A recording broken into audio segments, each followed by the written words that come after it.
So, since the past 2 years or so, especially due to the emergence of OTT platforms, I have become a huge fan of films getting produced from South Indian states, specifically from Kerala, the Malayalam film industry. Since those 2 years of actively watching films from the content-rich state, I instantly became a fan of Fahadh Faasil, a man who has starred in several films since 2009 and has become extremely popular for his expressive eyes and effortless nature of portraying a multitude of eccentric roles. When I heard that the man is going to feature in a film called Trance, I genuinely felt it would be hypocritical of me to not talk about it. So much of the channel has become about telling people about these gems. Trance focuses on Viju Prasad, played by Fahadh Faasil, a broke and hollow motivational speaker that is seeking for any kind of employment as he lives in a dilapidated house with his mentally unstable brother. How he gets recruited by two extremely rich and influential businessmen to pose as an enlightened religious figure, influencing millions of people over a period of time, all in the form of marketing and advertising, hollow in its form and what it represents, and how accepting this journey and all the riches that come with him takes a catastrophic toll on his public and personal health is the premise of Trance. Here's me telling you why this film should be the first thing you watch when it comes to an OTT platform, and if you get the opportunity you should watch it in the theaters if select shows are available.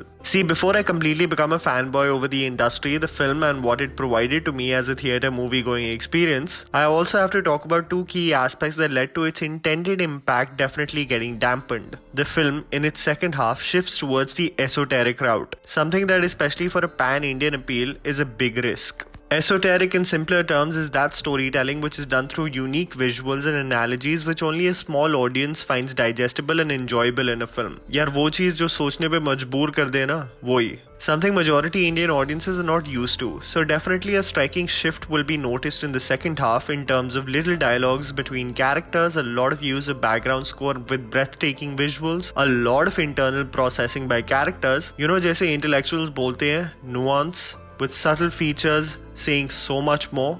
That's the film. Secondly, an undeniable feature of the movie is that its huge issue is the length. The movie is 2 hours and 50 minutes long, and only in retrospect as an objective viewer you begin to wonder whether certain subplots could have been done away with or points of contentions for the protagonist could have been dialed down, rather than being so convoluted and endless. For individuals wanting a breeze in theaters, in moments especially in the second half, you can notice a sense of lethargy, even though each moment shared between characters has an important goal in mind when it comes to storytelling. Now let's come to why this movie had such a lasting impact on me. Cinematography and background music. The visuals of this film and the way it is beautifully matched with the background music truly left me enthralled. There are very few creators in the Hindi film industry that match movement of the characters and meticulously design it with music. If you see any Sanjay Leela Bansali movie, and most recently even if you see Sandeep Reddy Vanga's Kabir Singh, there are precise moments where the characters feel or do something for which the creators seamlessly integrate the music. People underestimate the impact of such a design. Trance is a film where each shot or sequence is designed with key points where the background music will commence and that will be matched with the movement of the characters. The background score and songs by Sushin Shyam and Jackson Vijayan respectively perfectly encapsulate the several themes and moods of the film as the running minutes progress. There is a creeping madness to Trance, and due to the fragile mental state of the protagonist, his dependence on medication, and the hollow nature of his practice, the movie slips into anarchy very easily. The cinematographer, Amal Neerad, visually sets the mood of honestly very clearly a protagonist's descent into absolute manic state, yet being fully aware of his allies and enemies.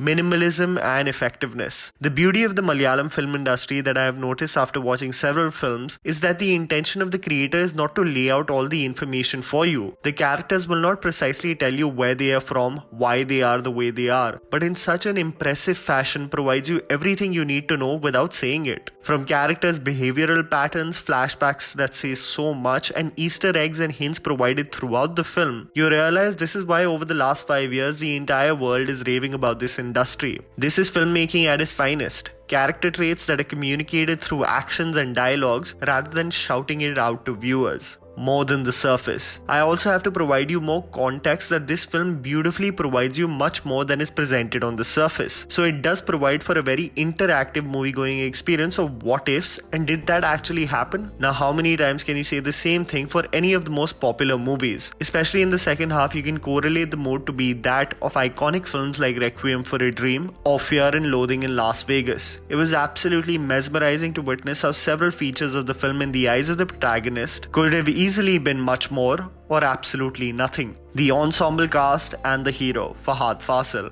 Finally, I have to say that there isn't a single flaw that I can come up with when it comes to the performances of the actors in this film, and there are many. Over a period of time, South Indian films developed a reputation of having unnecessary comedic characters and subplots just to rile up a reaction from the audience. This film and the roles of every actor play such a key role in developing the storyline. Gautam Menon and Chemban Vinod Jose as the mysterious and intimidating businessman, Shobin Shahir as the inquisitive and interrogative journalist, Vinayakan as the blindly trusting lowly mortal, Dilesh Pothan as the guide and mentor. Everyone is so good. This film, however, is Fahadh Faasil's film. A man that I would recommend anyone just to watch any of his films, to notice just the sheer talent he possesses. A man who acts with his eyes. He perfectly communicates a lingering sadness behind those eyes, as convincing as a glimmer of madness in them as well. Fahadh's journey from Viju to Joshua Carlton, a marketing tool to create a human embodiment of Jesus Christ, is mesmerizing to witness. He is an actor for the ages, a person that the Hindi film industry should definitely utilize so that the masses can witness the sheer brilliance. Trance is a journey not for everyone, but a psychological drama that sheds light on blind faith, the lack of empathy in the world, consumerism,